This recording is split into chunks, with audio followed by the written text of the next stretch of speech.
এজলাসের ভিতরেও সাধারণ আইনজীবীরা, সাধারণ মানুষ তাদের এই ন্যাক্কারজনক এক ঘৃণ্য অপকর্মের বিরুদ্ধে তাদের ঘৃণা জানিয়েছে। ঘড়ির কাঁটায় তখন 4টা। পুলিশের একটি গাড়ি এসে থামে ঢাকার চিফ মেট্রোপলিটন ম্যাজিস্ট্রেট সিএমএম আদালতের প্রধান ফটকের সামনে। গাড়ি থেকে বৈষম্য বিরোধী ছাত্র আন্দোলনের ঢাকা মহানগরের জ্যেষ্ঠ সংগঠক ও কেন্দ্রীয় ক্রীড়া সেলের সদস্য আব্দুর রাজ্জাক বিন সুলাইমান ওরফে রিয়াদকে নামিয়ে সিএমএম আদালতের সিঁড়ির কাছে নেওয়া হয়। গণমাধ্যম কর্মীদের দেখামাত্র আব্দুর রাজ্জাক তার ডান হাত দিয়ে মুখ ঢেকে ফেলেন, আর রাজ্জাকের পিঠে মুখ ঢেকে রাখেন বৈষম্য বিরোধী ছাত্র আন্দোলন ঢাকা মহানগর শাখার আহ্বায়ক ইব্রাহিম হোসেন মুন্না, আহ্বায়ক কমিটির সদস্য সাকাদাউন সিয়াম ও সাদমান সাদাব। রাজ্জাক সহ 4 জনকে যখন নিচতলার সিঁড়ি থেকে 2 তলায় নিয়ে যাওয়া হয় তখন অন্তত 20 থেকে 25 জন সাধারণ আইনজীবী সহ অনেকে তাদের দেখে চরম ক্ষিপ্ত হন।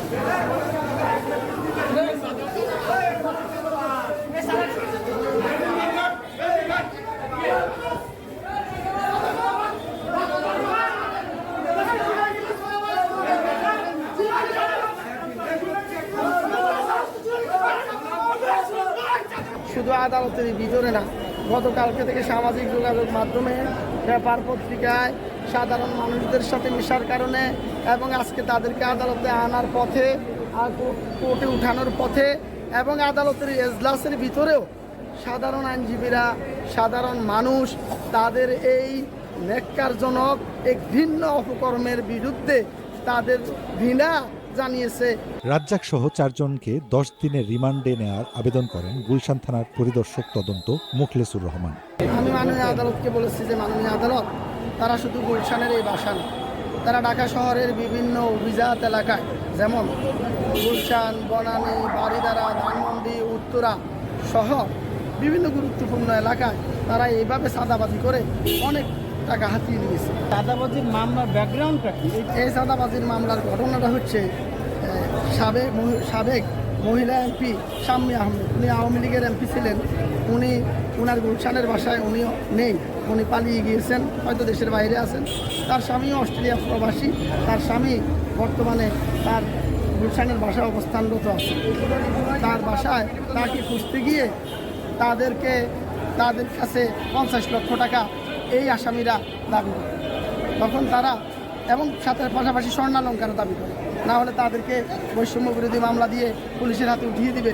তখন ভদ্রলোক যিনি মামলার বাদী, তিনি সিদ্দিক আবু জাফর, তিনি তার নিজের কাছে সঞ্চিত অর্থ এবং আত্মীয় স্বজনদের কাছ থেকে নিয়ে গত 17 জুলাই 10 লক্ষ টাকা এই আসামিদেরকে দেয়। তারা তাদের যে প্রার্থিত, যে তাদের দাবিকৃত 50 লক্ষ টাকা, তাদের হিসাবে আরও 40 লক্ষ টাকা বাকি আছে।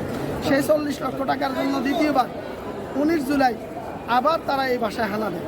তখন এরা যখন পুলিশকে থানায় ফোন করে, এরা পালিয়ে যায়। তৃতীয়বার এবং সর্বশেষ গত কালকে 26 জুলাই সন্ধ্যা বিকাল 5:30টায় এই আসামিরা একই বাসায় এসে 40 লক্ষ টাকা চাঁদা দাবি করে। তখন বাদীপক্ষ থানায়, গুলশান থানায় জানালে থানার পুলিশ এসে এখান থেকে 5 জন আসামিকে অ্যারেস্ট করে। সে এখানে 1 নম্বর আসামি যে আব্দুর রাজ্জাক ওরফে রিয়াদ, তার কিন্তু একটা ফেসবুক আইডি আছে, আব্দুর রাজ্জাক বিন সুলাইমান। ওনার বাড়ি নোয়াখালীর সেনবাগি। উনি খুব দরিদ্র ফ্যামিলির ছেলে, আমি যতটুকু জানি। তিনি এই চাঁদাবাজি তার পেশা। তারা চাঁদাবাজি করে যখন বিশাল অঙ্কের একটা অ্যামাউন্ট পায়, তখন তারা ফেসবুকে আমোদ ফুর্তি করে বিএনপি সহ বিভিন্ন রাজনৈতিক দলের নেতা কর্মীদের বিরুদ্ধে চাঁদাবাজির তকমা দিয়ে পোস্ট দেয়। রাষ্ট্রপক্ষের বক্তব্য শেষ হওয়ার পর রাজ্জাকের আইনজীবী আক্তার হোসেন ভূঁইয়া আদালতকে বলেন তার মক্কেল নিরপরাধ। পক্ষ থেকে অনেক কথাই বলা হচ্ছে যে আগস্টের পর থেকে তারা গুলশান, বনানী এই অভিজাত এলাকাতে রাজ্জাক সহ আরও গৌরব, অপু, এই 2 জন সহ আরও অনেকেই আপনাদের চাঁদাবাজি করছে। আসলে আপনাদের এই যে রাষ্ট্রপক্ষ বলছে, আপনাদের বক্তব্য কি? আমরা সেখানে গেছি এই কারণে যে এখানে যেহেতু একজন ব্যক্তি যিনি বিভিন্ন সময় বিভিন্ন রাজনৈতিক অপরাধের সাথে জড়িত, তারা সেখানে আইনানুগ যাতে পদক্ষেপ সরকার গ্রহণ করে, অর্থাৎ থানা গ্রহণ করে, এজন্য এইটা কাজটাকে ত্বরান্বিত করার জন্য তারা সেখানে গেছে। গিয়ে তারা থানায় ফোন দিছে এবং থানার সাথে যোগাযোগ করার চেষ্টা করছে। তাই আমি বললাম মোবাইলটা দাও, আমি মোবাইলটা আদালতে উপস্থাপন করি, নাম্বারটা দাও। বলে মোবাইলটা আমার থানায় সিজ করছে। যেহেতু মোবাইলটা থানায়, সেহেতু তার কথাটা সত্য